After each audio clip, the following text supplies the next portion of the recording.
Good afternoon, everyone, or good evening, and welcome to our Equity Council panel.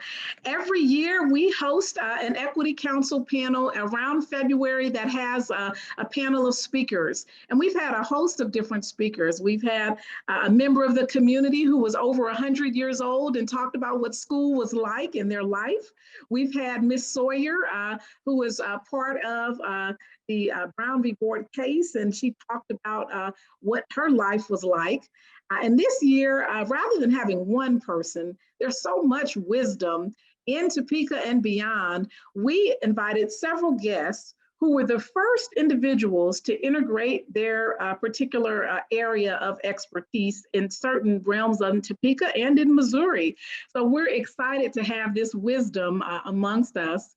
We also have our Brown v. Board Museum, which often people will work in Topeka and may not visit the museum and realize the wealth of resources right here in our community. So we have Chief Econ with us. We have Mr. Armstrong as well, who's one of our rangers at the museum. And both of them, Chief Econ is now, I believe, in DC, and he actually manages many things related to overall museums and history. So they will be giving some comments about that so you know what resources are available. I do want to say a couple of housekeeping rules. This evening, we have a facilitator, Mrs. Morrissey, the principal of Topeka High. She will be facilitating the conversation. And the rest of us will proceed as panelists. There will be some tag teaming for Ms. Morrissey and I, as I will monitor the chat. If you have questions that you want to put in the chat, for the Equity Council members, you can type them directly in. If you are watching on YouTube or Facebook and you'd like to have a question, just type that question on in, and we have a person monitoring the social media, and they will be typing the question in the chat as well. So your question on social media will pop up on this chat. If you just want to tell folks that you love them or an amen or something that they said, feel free to do that as well on YouTube and on Facebook. With those items, we do ask that everyone turn off their cell phones if you're currently on the Equity Council panel. Once we do start, Equity Council members, so to allow everyone that is watching to really just focus on the speakers, we'll be asking all of our Equity Council members, once this starts and Ms. Morrissey begins, to turn off your screens so that only the panelists, myself, Dr. New, but all of the panelists, we will be the only ones that individuals will see, so that we really just focus on the council members for the rest of this. I do want to conclude my remarks with an extended apology as well to our one of our members of our community. We did have invited as well Miss Montgomery, the mother of Miss Linda Brown. And this evening we spoke with the family, and Mrs. Montgomery will not be able to join us this evening. Earlier, she gave indication that she would be able to, but she can't join us this evening. But first, we want to thank her for her generosity and initial willingness. We also want to thank her family for speaking with us this evening. And we understand that that adjustment needs to be made, and there may have been some confusion in regards to her participation. So this evening, she will not be joining us, but we want everyone here to know that you have a member of the community that's almost 100 whose husband was the lead plaintiff. I believe our flyer said she was, but her husband, Oliver Brown, was the lead plaintiff. And how amazing to know that she is still living right here in Topeka, Kansas, and we are blessed to have her. With the rest of our panelists, we are going to go ahead and begin, and I'm going to turn it over at this time to the amazing principal, Ms. Morrissey.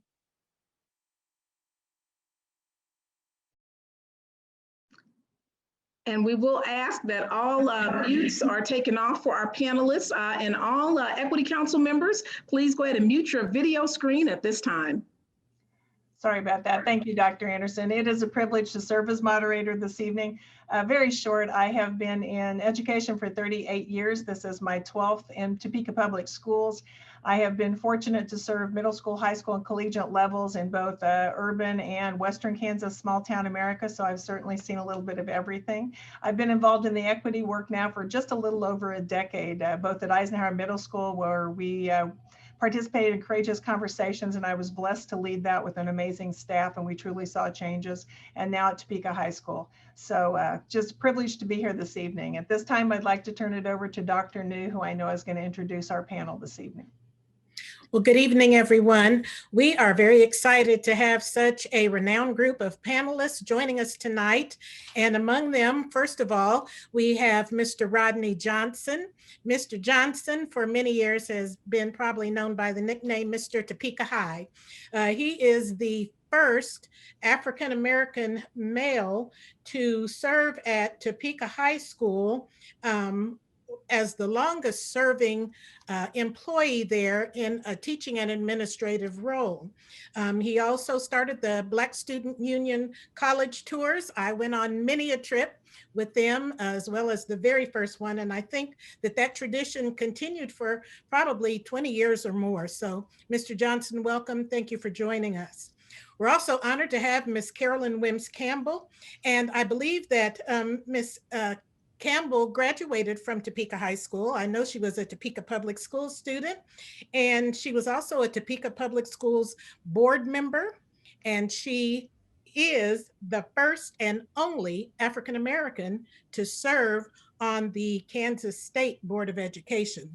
She's currently, I believe, the aide to in the Senate to one of the senators, I believe, but in any event, she's a woman who has a lot of experience, a wealth of knowledge. We're honored to have you, Ms. Campbell, here with us.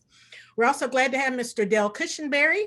Mr. Cushingberry is the first African-American administrator in Topeka Public Schools to serve as a building principal at all three levels. He was an elementary principal, a junior high principal, and then he retired as a high school principal of Highland Park High School. Go Scots. Then we're honored to have joining us Miss Rosalind Miller, and she is from Missouri. She is the first African-American educator in the Grandview, Missouri School District. So we know she has some great experiences to share with us tonight. We are glad to see our dear friend and Equity Council member back with us, Chief Inamini Ekong. We've missed your beautiful smile, but as Dr. Anderson said, he's moved up a level or two, but he has not forgotten his people here in Topeka. So thank you for joining us tonight. And then certainly his move-in stand-in, Park Ranger Dexter Armstrong.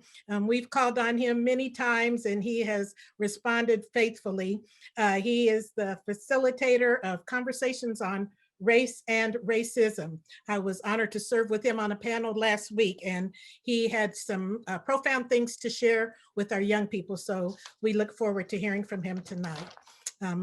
We always appreciate and honor our superintendent, Dr. Tiffany Anderson, and to be the first African-American woman superintendent for Topeka Public Schools and even in this county, she has set the bar high for anyone countywide to follow. So we honor her. And thank you also, Ms. Morrissey, for this opportunity to introduce our panelists and also to have you chair our meeting on tonight.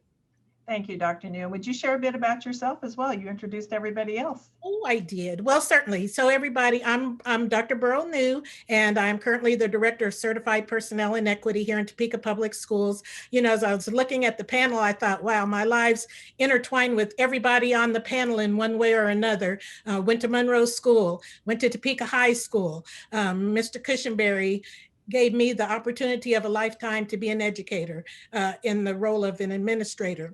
And then Dr. Anderson, words can't express the excellent role model that she has been, and even the cheerleader, not just for the children, but I'm sure all the staff on this in this meeting will also attest to the fact that she keeps us happy to be on our toes. So thank you, Dr. Anderson, for all you do. And really, that's my story.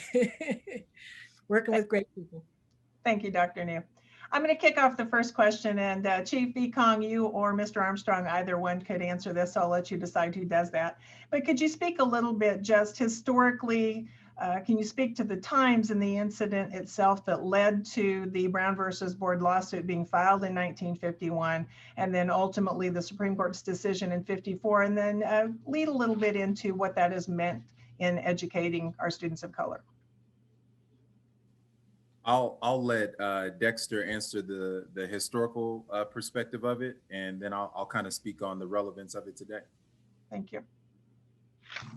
Sounds good. Thank you for having us. So speaking on the relevance or the historical point of view of Brown v. Board of Education, as you mentioned, 1951, Mr. Oliver Brown filed a court case in regards to his daughter, Linda Brown, not being able to get into school, that school being the Sumner Elementary School, which was an all-white school at one time, was led by Oliver Brown, but was followed by 12 other plaintiffs, so 13 in all, having that same kind of thought process of having their children being able to go to a school or a neighborhood school closer to their household.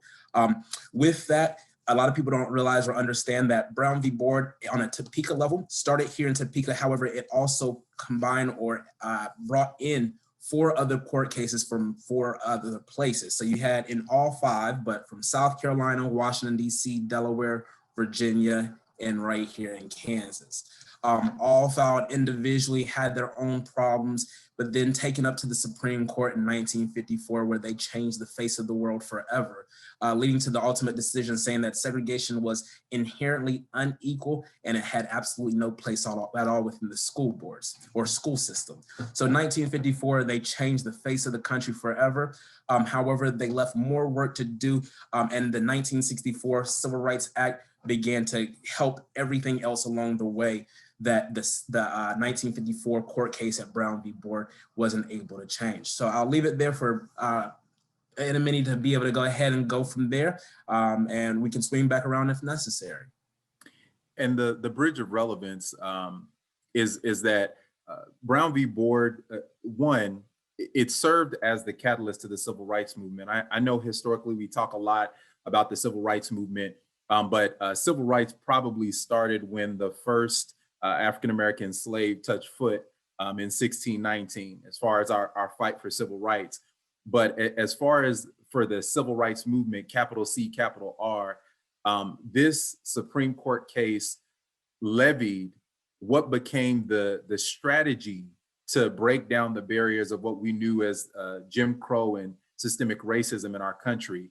Not that there hadn't been sit-ins and other huge launch pads long before the 1954 Supreme Court case, but it was just one of the many prongs within the civil rights movement that tried to address what it looked like for us to truly bring about equity, right? And that we started in the school system, but then we had much more to do in the workplace, much more to do in how we paid according to gender, much more about ability, whether you were more able-bodied or not so much.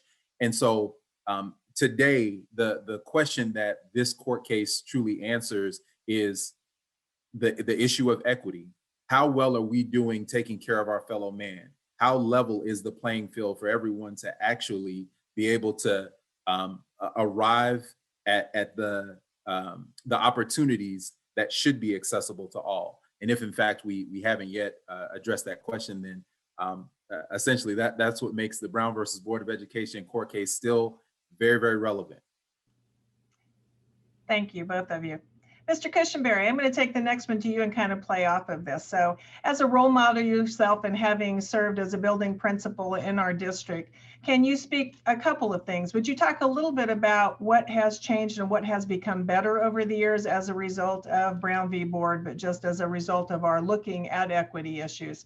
And then talk a little bit about what maybe is still out there that you see may still need to occur as you left us a couple of years ago.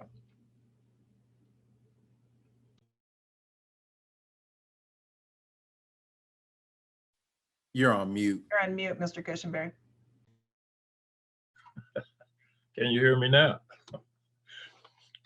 Principal Morrissey, I appreciate the question. And as I kind of look back over my career as a student who attended all Black schools and then transferred over to predominantly white schools, a lot has changed. Change in terms of access.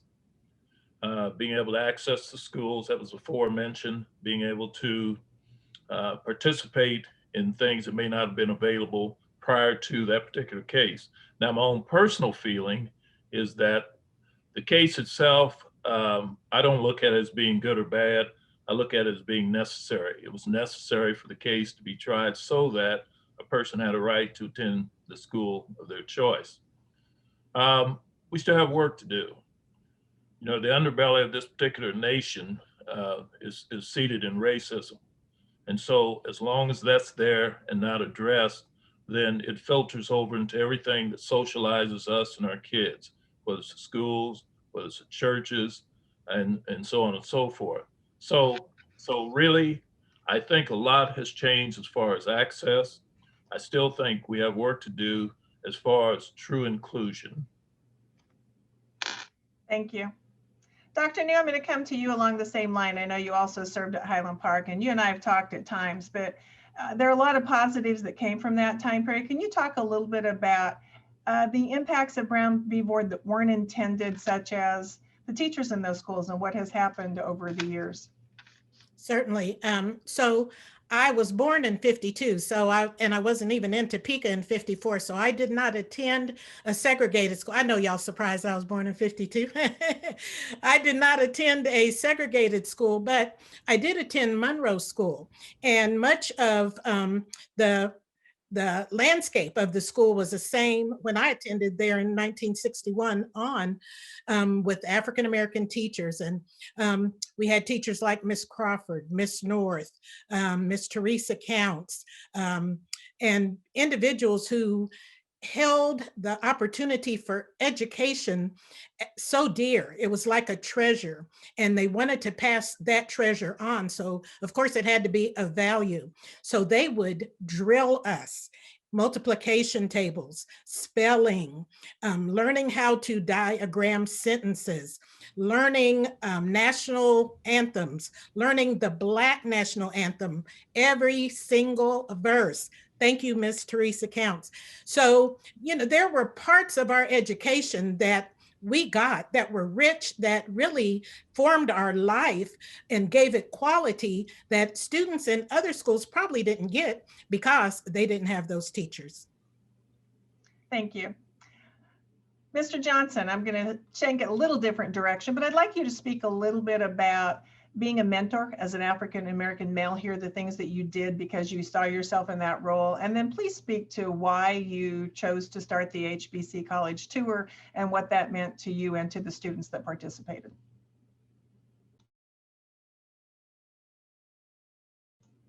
You're on mute. As a mentor, I felt that I had a role to young males specifically, and the African American race that coming from an all Black school, elementary, middle, and high school, that I had an opportunity to see some things that they did not see. I think what really opened my eyes was my first year in education at Topeka Public Schools. It was at a Black History assembly, and there was playing the Black National Anthem, and I stood up.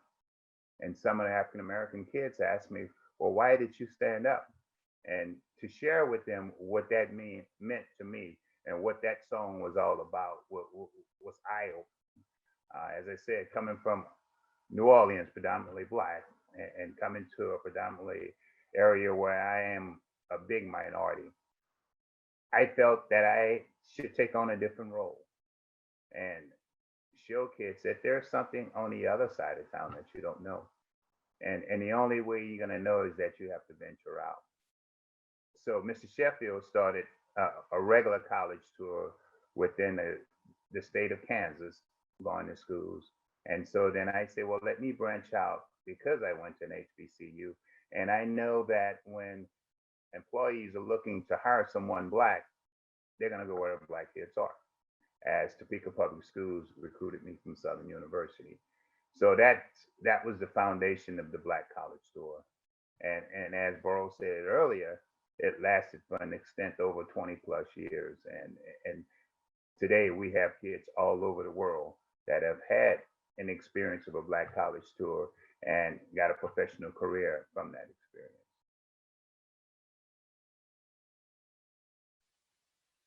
Happy HBCU grad. So we're going to ask that all of our panelists are unmuted that are on. And as you mentioned, and how many years were you here in Topeka, Mr. Johnson, overall? I started in 1983, a 37-year career, 14 as a teacher, 23 as an administrator. I begun my administration through the night school program and then summer school before moving into the division. Thank you for sharing that and for your many years of service. There was a question that came in off of online and that was sent to me just now, and it was really to Dr. New and I'm going to turn this back over to Ms. Morrissey, but this question, and perhaps to all of those that are involved directly in education, and it was regarding how you described what school was like at that time. And the question, and perhaps Mr. Cushingberry or Dr. New, the question is related to were there some things that were lost that you feel like should currently, Mr. Cushingberry, be in schools today that you experienced when you shared you went to an all-Black school? Someone asked, were there some things lost at that time that you feel should be in schools today? And then I'll turn it back over to our moderator. I think, to me, one of the biggest differences I see at the all-Black schools, we weren't asked to learn. We were insisted to learn. And many of the people that Dr. New described, and Mrs. Crawford's and so on and so forth, your worst fear is not having your work done and certainly not having it done neatly, because you knew that you were going to stay in a recess or after school and get it done. At the white schools, they would give you an F. There's no learning in an F. And so some of the things that we started when we had our 9th grade academy at Highland Park was to go back to some of those old school values and make sure that you do it neatly. The other thing was discipline. You know, classroom management discipline is one of the #1 concerns confronting new teachers, but very few people understand what that really means. And so during those days, when you came in from the outside, you were entitled to a drink of water and you went straight to the coat room and dusted off your shoes with a cloth that was there. Mrs. Crawford had in her drawer a comb and a brush and a substance called Dixie Peach, and you got your hair together. You went to your seat, you propped your desk open with your ruler, and you better make sure all your pencils are sharpened, your dictionaries where it's supposed to be, and there's no clutter. Then you did the Pledge of Allegiance, and then school began. There was order and high expectations. And I think sometimes as we moved forward, there was this thing about many of, particularly white educators, as to how to approach Black students. And so it became a hands-off instead of a hands-on process. And I think as we move along, and let me just back up and say, there are some outstanding educators who are not Black. And I've been the beneficiary of some and had many in my buildings. So I don't want to put it out there that white educators are not good educators as well. I'm talking about the system that we came from overall, who knew where we had to take it and had high expectations. Thank you. Thank you. And if I could direct the next question, is it Mrs. Miller or Dr. Miller? It's Mrs. Miller. I understand you have a very unique story. Would you mind sharing your story about how you became the first African-American educator in Grandview School District? I am delighted to share that story. I started pursuing my career in 1973, and my first interview was one of the most interesting interviews that I've had. The principal called me in, and he spoke with me. He showed me around the school, and one of the questions that he asked me that really kind of took me off guard is he asked me if I could get along with white people. And I said, of course I can. I came from a very diverse background, so getting along with people was not an issue for me. But I thought that was really interesting. And I told my husband after that interview, I said, I will not be getting a job in Grandview this year. So it so happened that I did not. One of the things that he put on my interview was the reason why I did not get the job that year is because I did not have a car, and then my husband would have to drive me to work. So what happened is I ended up getting pregnant, and I waited 2 more years before I went ahead and interviewed. And the reason why I interviewed at that time is I heard that they had a new superintendent. So I thought, okay, let me try this. This will be perfect. So I called the school district. I told the school district, I am a patron in the school district. I have students. I have children that I would like to put in the district. And I would to be able to talk to the superintendent so that I can find out a little bit about what the school district is about. So they set the meeting up with me, and I went in and talked with the superintendent. We kind of chit-chatted at the very beginning, and then I actually said to him, well, I really want to tell you why I'm here. And so I went on to explain to him what occurred in my first interview at in Grandview. And so he said to me, he says, well, I tell you what, here's what we're going to do.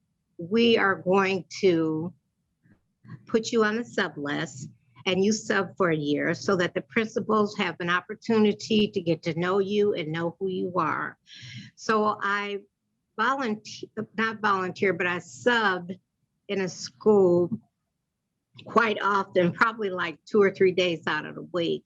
And the principal there asked me to put together a Black History program for him. So I went ahead and pursued that and brought in speakers. And after that year, I was offered a position in another school. The principal that I did the Black History program said to me, I want you in my school. And as soon as I have an opening, I will I will ask you to be part of our staff. So at that time, the following year, I worked at another school, and then the next year he was committed to his promise, and I entered Meadowmere School, which I taught at for 19 years before I left Meadowmere. So that's how I initially got started into the school district. I had many challenges through the years. And so that was basically how I entered the district. Thank you for sharing your story. Ms. Morrissey, can I tag team that and ask Ms. Campbell, quite the distinguished long-term servant supporting education for many years. On the heels of that question, for you, as you look at education, do you feel like there is a double standard or different standard for individuals who want to enter the profession who are African American? And as a community member, we received a question, what can the community do to create change? So there are 2 questions. One, what can the community do? And is there a double standard, in your opinion, for African Americans to serve truly in any profession, but certainly in education? My thought on this situation is that we as parents, I'm talking about Black parents, I have too many people, we don't encourage our children to think about education as a profession because of the money situation.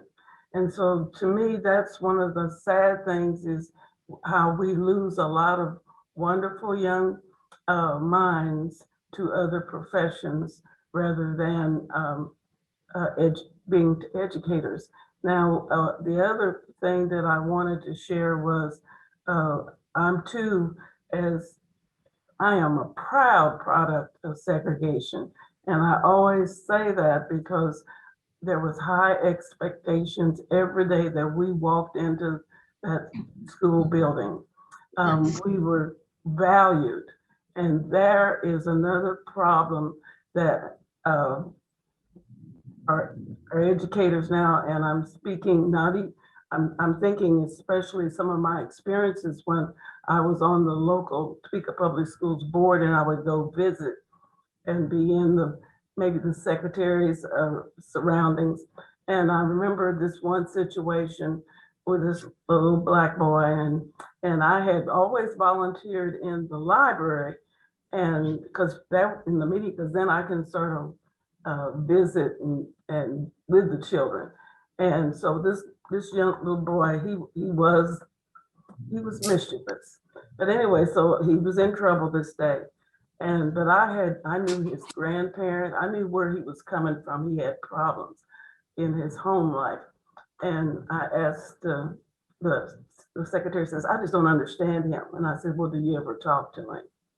And so that's what we lost with when we integrated our schools, that I think we, as African Americans, I'm Black folks, that we are nurturing, caring, loving individuals. And so we don't look at a child as that's a problem kid. We look and try to help him and to help him grow. Now you asked me something else and I forgot what it was. We're going to circle back to that. That's the wonderful thing about having such a seasoned group of panelists. To your point, relationships is important and it's key. And as we think about relationships, I'm going to go back to Chief Ekong, and we're going to come back to that question about the community. But you made some really good examples from all of our educators about expectations. Question here in the chat, and I must apologize to those on YouTube. It looks like the setting is such that you might not be able to comment right now on YouTube, but they're fixing that. We're going to get to the question from Dr. Mejia in just a moment, but it looks like, well, her question is really what we're about to ask on this piece of relationships. And Dr. Mejia's question, as we read it, is, and she's a principal, she is from Columbia, but she is the principal of our dual language school. She says, I would like to find out from this amazing panel what you all believe might be the reason for the disproportionate shortage of Black educators in our field. And in what ways could this shortage be addressed? Chief Ekong, do you want to tackle that? And then anyone else, whether Mr. Cushingberry, anyone else wants to tackle that? And then we'll come back to the panel piece as Ms. Morrissey and I tag team this. For sure. And I'll just say, just to kind of underscore what Ms. Campbell said and what many of the other panelists have said, one of the unintended consequences of Brown versus Board of Education is that we did integrate our schools. I would be remiss if I didn't underscore that Brown versus Board of Education was aimed at leveling the playing field. Black communities weren't flocking so that they could share classrooms with people who didn't look like them.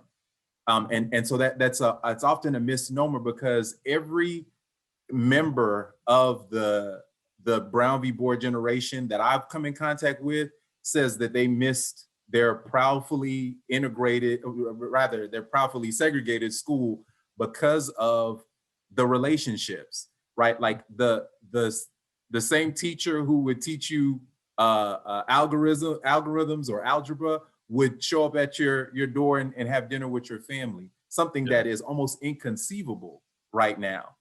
And so I think in the climate that we're in, we see the onset of capitalism, and much of what we tell our precious babies about success is associated with their bank account or the number of initials behind their name. And there's been a diminishing of value to teach and to groom, and which essentially starts in the home, right? We could have a whole nother YouTube on how much the first educational experience that is supposed to excite you to get into the classroom starts in the four walls of your home. And where it's missed there, it trickles to the school. And our young babies just learn that if I'm not taught the value of education at home, and I go to school and my teacher doesn't even know how to handle me, why would I ever become the very thing that I despised growing up, right? But I value anything that would make me feel good or, provide me the luxuries of life that unfortunately school didn't prize in me. And so I think the shortcoming of how we encourage our young people is that we've taken away all the nobleness and the glorification that comes with literally training young people to be the presidents, the doctors, the lawyers, because it all started in the classroom. Absolutely. It kind of goes back to relationship as well, as you've just kind of circled back to that. I saw you were shaking your head, Mr. Cushingberry. Did you have a comment you wanted to add to that? And even the importance of seeing people that look like themselves in the classroom. Did you have a comment you want to add? And then I know Ms. Morrissey just sent a little note. She had a question from Mr. Lefford, one of our assistant principals. Go ahead, Mr. Cushingberry. Well, I think it's we're spot on when we talk about relationships. And you can't teach me if you won't touch me and you don't know me. You can teach at me. And the bottom line is, and the other part is beliefs and expectations.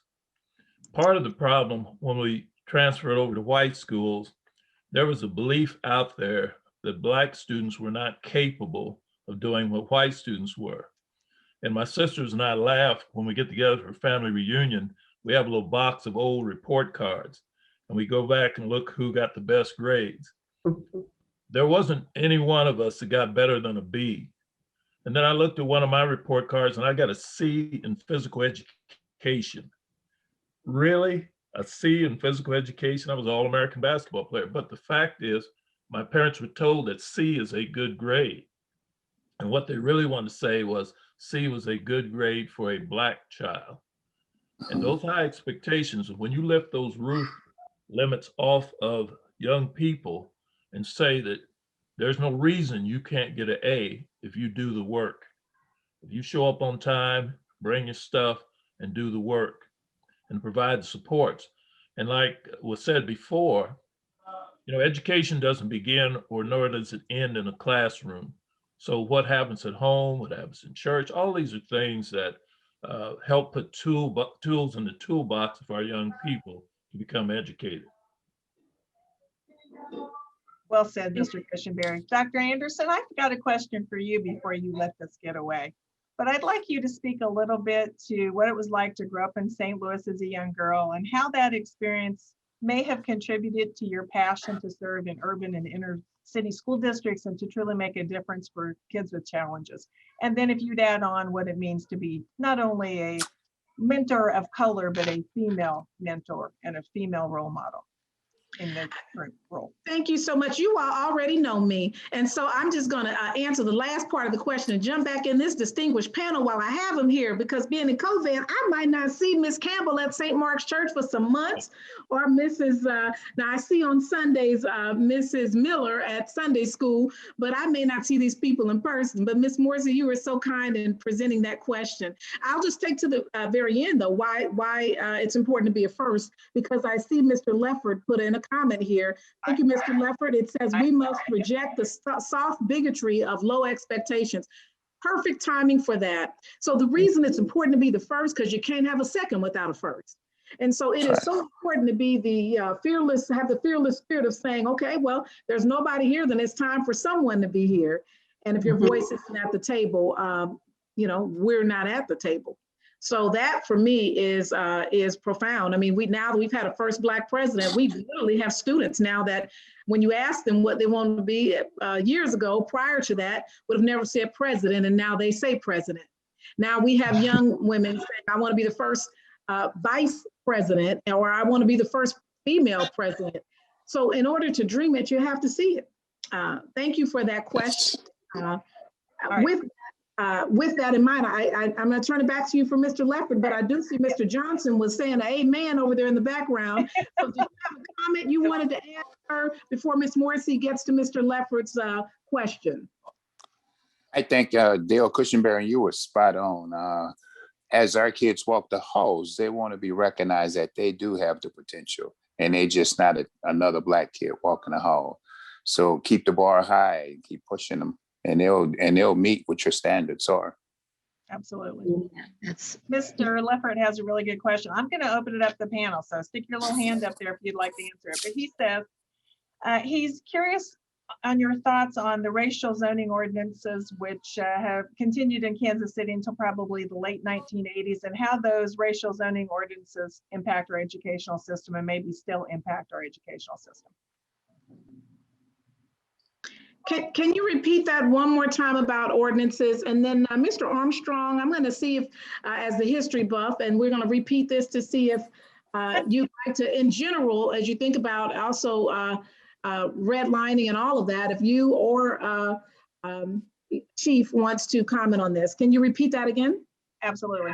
First of all, what a fantastic group of individuals to bring to our community tonight. He would be interested in the panel members' thoughts on how racial zoning ordinances, which he believes continued in Kansas City until the late 1980s, continue to impact our educational system.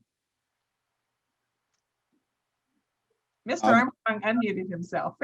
I'll go ahead and take it because Dr. Anderson, that's exactly what my thought process was with the redlining aspect of things. So I'm not sure if anyone is familiar with a J.C. Nichols, but out there in Kansas City, he actually has a named right, or excuse me, a street named after him. And like, if I'm not mistaken, like the downtown area, and somewhere close to like the Cheesecake Factory in that area down there. But if you don't know who he is, he's responsible for redlining of Kansas City. Redlining essentially is putting that invisible line. If you've heard the saying of as you live on the wrong side of the tracks, yeah, that's the wrong, that's that invisible line. So talking about that of zoning and schools and things like that, you have different things that may happen where this zone, if you stay here, you have to pay taxes or money to that specific area of schools. If you stay on the other zone, you have to pay money for that specific area. But if you have all the poor people in one area and talking about paying taxes, you're going to see the result of that in the schools. Whereas if you have all the rich people paying to a school zone, you're going to see the results of that in a school zone. Illegal redlining, yes. However, if I'm following the policy of paying the taxes in my zone, I'm only following the policies in which that are laid forth in my community. So on that, one couldn't quote unquote get mad because I'm doing what I'm supposed to do. So that within itself is still going on, whether you're seeing it in your face or the undercurrent of things, that inner city school zones and things compared to the rules. Whether you want to talk about in Topeka, whether you want to talk about where I'm from in Charlotte, North Carolina, or we can go even bigger, Chicago, New York, places like that, you're still seeing the results of what redlining did. And last thing I'll say, as someone put a date on it in the 70s and 80s, absolutely, when you have things like where people in their deeds are saying no person of color can own this house, again, redlining on its face value is illegal. Someone saying, hey, I'm not selling you a house because you're Black, because you're white, because you're whatever, discrimination at its finest. However, during that time when people were purchasing houses, they might have purchased that house in the 80s, but most people don't buy houses for 3 years and move out. They buy them for 3, 5, 15, 75 years, and then pass them down the line. So you can't break a cycle if I wasn't invited in, because all the actual thing is doing is just continuing the cycle. And I'll only underscore that part of the zoning and redlining perpetuated this notion that in most cases, if you were in an all-white neighborhood, it's not that you didn't like African Americans or anyone of color, but it was that you didn't like what they did to the value of your wealth and your generations to come along the way. And so there were these perceptions that were attached to a population of individuals that only exacerbated our race problem. But even more than that, proximity has always been our greatest learning tool. You can't speak for the homeless unless you're close to them. You can't advocate for the farmer unless you know exactly what the farmer is experiencing. And so when you segregate communities in such a way that they can't learn from one another, all that you're left is the blank canvas that oftentimes gets filled with perception. And that was the greatest tool in increasing racism in our country. And I would like to kind of add a little bit to that.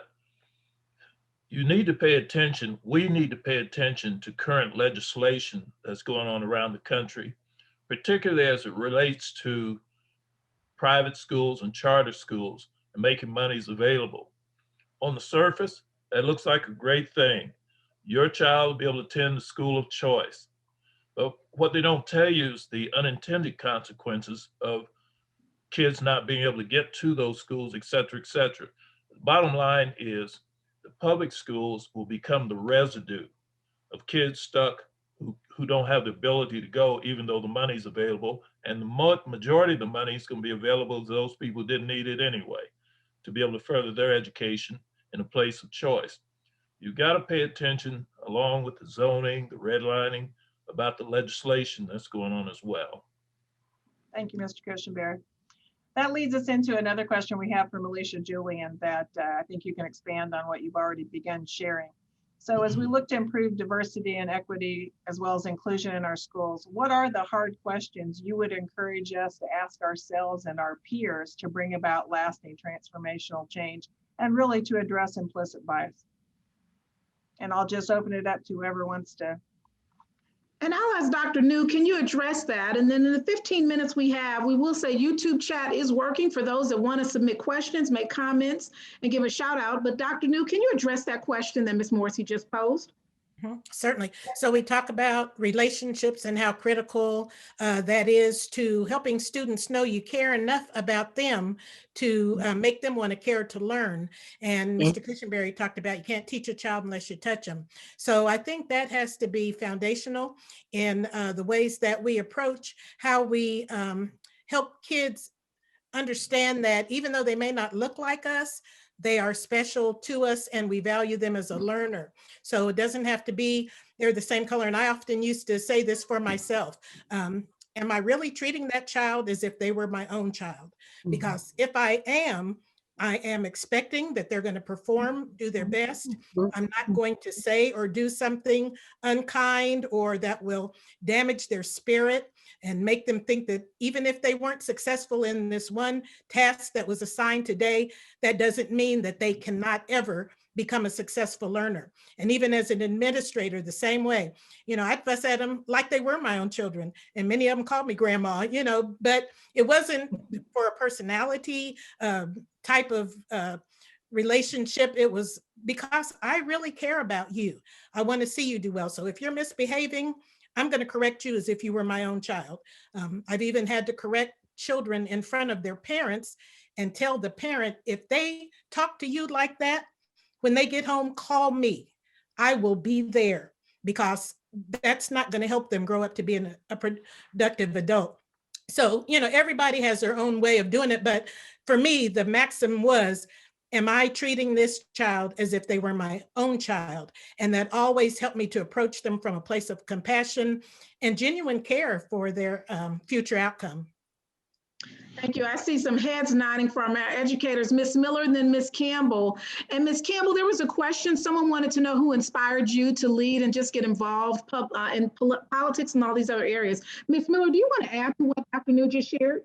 Yes, I did want to add to what Dr. Newell had said, because I think it's very important as educators that, as it has been mentioned before, to have those high expectations and also to go into the ideal that every child can learn. Every child has the ability. And I think our job as educators is to find out how children learn, because each child learns differently. Oftentimes I would hear teachers say, well, this child is not capable of learning. Yes, the child is capable of learning. Our job is to find out how they learn. So I always felt that every child has the ability to learn. Thank you, Ms. Miller. And on that, heels of that, who inspired you, Ms. Campbell? As you think about every child can learn and people are leave the classroom ready to roll, who inspired you?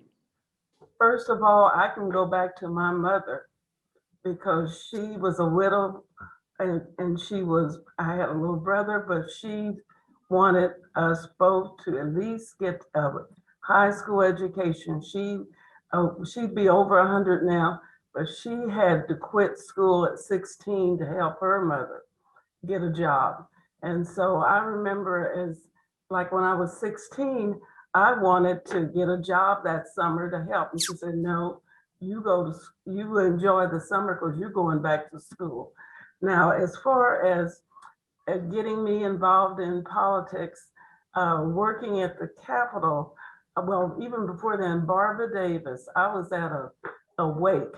And she said there were folks that wanted me to consider running for the local school board.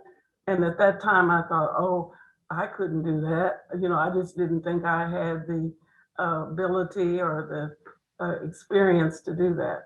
And so between Barbara Davis and other folks, they kept on me. And then Mr. Onan Burnett, wonderful gentleman. He was a lobbyist at the state capitol, and he was the one that really encouraged me. The first time I ran for office, he paid for all of my signs and all of my literature and everything. And he took me, the deadline was noon on this Monday or Tuesday, I can't remember which. And I had kept saying, no, I'm trying to get them to find someone else. And that day he came into the office and took me down and paid that $5.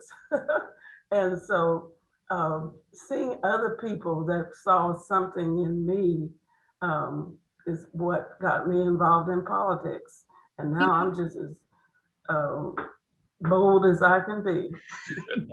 That you are. And you know, that's a really good comment, because Mrs. Miller just said you have to be able to say everybody can learn, everybody can do. So you've had people to say you can do this. Yes. Even when you thought you couldn't, you had someone to pay the $5 or someone in the community. How powerful that is. So that's at any age, encouraging others that maybe think they can't do or don't have a voice to speak up, have a voice, and to serve. Is it important to have people of color in the classroom, Ms. Miller, and then Mr. Cushingberry? And if so, why? We currently have underway with Dr. Newbing in Human Resources, and Topeka has always had a belief in diversity and having diversity. Why is that important? If you were someone that wasn't of color and would wonder why is diversity and recruitment important, what a brief comment would you say, Ms. Miller, and then Mr. Cushingberry? Well, you know, I think that's important because I think it's very important for students to see people that look like them, that they can relate to, that they can talk with. That I oftentimes found when I was teaching, a lot of times, a lot of the teachers would send me some of the students the African-American students that they were having problems with. And I was, you know, and I was with open arms. It never bothered me that they would send the students to me, because that was the opportunity for me to share with them and to get them to understand why they are in school and what their role is, with the expectations. And so I think it's really important that there are people that look like them that they can relate to. Thank you. Thank you. And then Mr. Cushingberry, I was going to come to you on that question, but there's a second question and we have about 6 minutes left. So I'm going to combine it. And two people asked something very similar. And then that final question, we're going to come back to white privilege. And Ms. Morrissey, she will kind of talk a little bit about this systems that can be put in place to break down bigotry and systems of inequity. And she'll just talk about white privilege. How she addresses it, and she'll take that question wherever she wants and makes that statement, wherever she wants to take that. So with that, two questions came in. One was from Ms. Bowley, our school board member, one of our school board members, also retired educator, and one is from the teacher at the College Prep Academy, and I believe it's in the comment regarding systems. And so I'll combine both of these. Really, it was about the fact that both Armstrong and Econ, this is from Kathy Foster, talked about systems, and Ms. Bowley shared, she also talked about African-American history. So we think systemically, African-American history seems, according to both of these people, Ms. Bowley is a white woman and Mrs. Foster is an African-American woman. And it seems as though history glosses over Black history. And Ms. Bowley specifically asked, shouldn't we be beyond Rosa Parks and other things that we should be teaching. So here's the question. Within the curriculum, what are your thoughts about current history? Do you also feel that it is glossed over? And what kinds of changes do you think should, if any, be made? So do you think currently we're teaching enough about Black history, Mr. Cushingberry? Well, first of all, if you're not teaching about all history, it's not history, it's called mystery, because there's so many different gaps. And so right now we're teaching mystery. I saw in the state of Utah, they said that Black history does not have to be taught. Let me tell you something. When you're teaching history, it's inclusive. Inclusive. Why would you talk about Thomas Edison and not mention Lewis Latimer? Thomas Right. Edison bulb would stay on for about 3 hours. Because of a Black man, the filament, we have what we have now. So my point is, without that inclusion on a time frame that it occurs, you have mystery and not history. All right, on that, that's a perfect segue, Mr. Cushingberry. Boy, you sure are the educator. Okay, I'm trying to write down some of these statements in one sentence to be able to say. So we're teaching mystery. I saw some heads nodding with that. In the interest of time, we're going to circle back to the question about a privilege. And Ms. Morrissey, would you like to make a 1-minute comment? I will give everyone a heads up at 6:30, since we started 5 minutes late with just some housekeeping. And folks on YouTube just got a chance to be able to comment. We will go to 6:35 if the panelists would please indulge for 5 added minutes. Can you give a 1 or 2 minute piece, Ms. Morrissey, about a privilege and just how you've seen that show up and how you break systemic racism? Absolutely. The Courageous Conversations journey for me was interesting. And the first year through it, it was a tough read. And I think the term whiteness made me feel guilty, frankly. I took it as personal rather than just a state of what was occurring in our schools. And I think the most powerful thing that happened for me that really showed me white privilege was when I realized, leading the conversation at Eisenhower, that although race was in front of me a little bit during the day at school, serving many students of color, working, with the numbers and trying to be more diverse and hire staff that was diverse, I realized that when I stepped into my car at the end of the day, race didn't hit me in the face. I really didn't have to think about it the rest of the time. I could go to the store, go to the bank, I could do all these things, and I didn't have to think about the fact that I was a white female.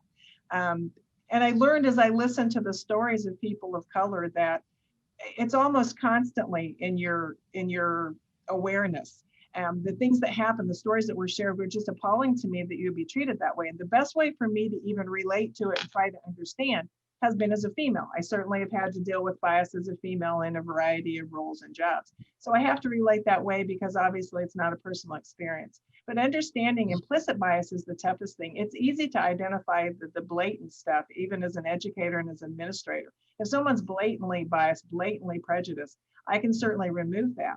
But it's the implicit bias that shows up in our data. And so I really started there. As you look at your data and you look at the percent of kids failing and the percent of kids who are being disciplined or suspended, and it is not in line with the numbers in your school, you have implicit bias going on, because it's not lack of care or intent. Certainly, Mr. Cushingberry alluded to it earlier. I said often, white teachers can be excellent educators of students of color, but they have to work at it, and they certainly have to address those implicit biases that we all have. And I certainly can no longer say I'm not prejudiced. We all have those. What we can do is we can recognize them within ourselves, and we then have to change that. We have to consciously make changes to what we do. And I've learned, you are also correct, Chief Econ alluded to this too. We have to have high expectations. As a female, don't be nice to me because I couldn't do math. I'm a math major. I appreciate people were tough with me and didn't tell me I couldn't do something. And we have to do the same thing for our students. We have to believe in every single student in our class, and we have to continue to address whiteness wherever it occurs for not only race, which is our topic this evening, but every bias that exists out there, and there are many. Thank you, Ms. Morrissey. She is certainly a powerful voice within Topeka High, but in the community. How long have you been on the Equity Council? 10 years, I believe. 1 year less than the Equity Council's been going. I joined year 2. All right, and how long have you been serving in Topeka overall? 12 years, at two now, 7 at Topeka High and 5 at Eisenhower Middle School. All right, thank you. All right, with that, as we kind of bring this piece up together, is there anything that you'd like to comment on, or that just we didn't ask that you were itching to share? And if not, then we're going to close out with just thinking of one word to leave our listeners with, to just resonate for them as you are thinking about either advice or just how you're feeling. But one word you want to throw out there. But first, I'm going to ask, is there anything that someone really wanted to share today or to comment on that was not commented on. We have several individuals, it appears, from members of churches that are church members that several of you all attend that are on our YouTube, it appears. And we have several educators and just community members on with us. So any final comment that anyone wants to say or something they want to speak to? I would just venture to say real briefly that diversity is not an initiative of the school system or an educator. It is truly a calling of every community. And where you can't find teachers of color in the classroom, you need to find parents, you need to find business partners. And I stress that as a business partner of the Topeka community, that there is no replacement for the community being involved. And I think at the point by which communities disband this notion of the mind your business culture, and we actually start making everyone's business our business, I think we'll start to see the diversification of our schools, of our businesses, of our hiring practices, because we'll be so involved that the numbers don't really matter.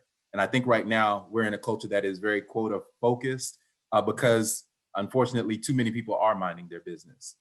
In order to have a collective impact, you must have collective energy working together to transform our community.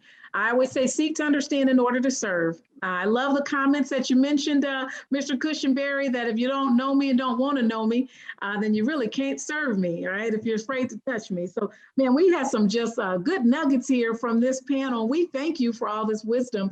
Ms. Morrissey, did you have a final comment that you want to share before we throw out that final word? Mr. Armstrong had his hand up. I wanted him to get to speak his history. My apologies. And you were really shaking your head when we were talking about that history piece as well. But Mr. Armstrong, did you have a final comment you want to share, sir? Absolutely. Just a final comment regarding knowing that we are a time crunch and all that kind of stuff.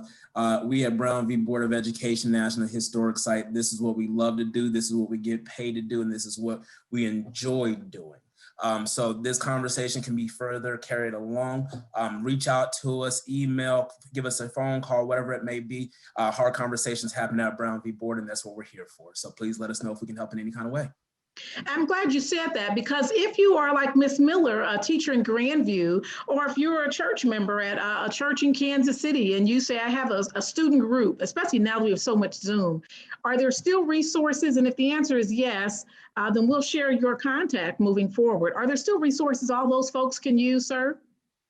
Absolutely. So we do have virtual tours online. We still do virtual programs coming to different groups and things as long as COVID regulations follow. We still can make in-person visits, all kind of things. You let us know how we can help, and we'll see about getting our team enough to be coming or come to you, excuse me. That sounds great. And I thought I heard you say that it's free as well. If I didn't, I'm just going to add that in there because I think it is.